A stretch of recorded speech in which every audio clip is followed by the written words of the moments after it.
किसी रिलेशनशिप से किसी का सेपरेशन होता है या फिर किसी का ब्रेकअप हो जाता है तो उसके बाद सबसे जो कॉमनेस्ट कंप्लेंट हैं जो कि पर्सनस में डेवलप होती हैं, जो कॉमन बीमारियां हैं, वो होती है स्किन डिजीज़।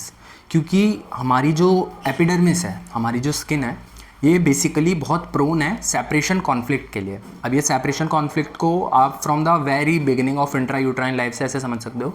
कि जब बच्चा यूट्रस में होता है तब उसके लिए सबसे बड़ा कॉन्टैक्ट है उसकी मदर की हार्ट बीट। तो जिनके ज़्यादा अल्ट्रासाउंड करवाए जाते हैं तो क्या होता है, वो जो साउंड होती है वो उस बच्चे को इतना ट्रॉमेटाइज़ कर देती है कि वो एक सेपरेशन कॉन्फ्लिक्ट फील कर सकता है। जब बच्चा पैदा हो गया तो अगर उसको इनक्यूबेटर में रख दिया या फिर अगर उसको थोड़ी देर के लिए माँ से हटा के कहीं और रख दिया या किसी ने उसे अडॉप्ट कर लिया तो ये सेपरेशन कॉन्फ्लिक्ट की वजह से उसमें स्किन प्रॉब्लम्स आ सकती हैं। इसके अलावा जब वो एडोलसेंट में आता है तो उसे अपने दोस्तों से नहीं मिलने दिया जा रहा या फिर उसको डांटा जा रहा है या फिर अगर उसका कोई सिबलिंग आ गया है जिसकी वजह से उसको कम अटेंशन फोकस मिल रहा है तो उसमें स्किन कंप्लेंट डेवलप होने की टेंडेंसी बहुत ज़्यादा होती है। सो ये था स्किन का कोरिलेशन सेपरेशन कॉन्फ्लिक्ट से। और इसीलिए जब भी कोई आपके पास स्किन कंप्लेंट का पेशेंट आए तो मेंटल जनरल्स लेने के लिए आप ऐसे क्वेश्चंस पूछ सकते हो कि उसका ऐसा कुछ सेपरेशन किसी से कभी हुआ है या नहीं। ओल्ड एज में अगर रिलेट करें तो जिन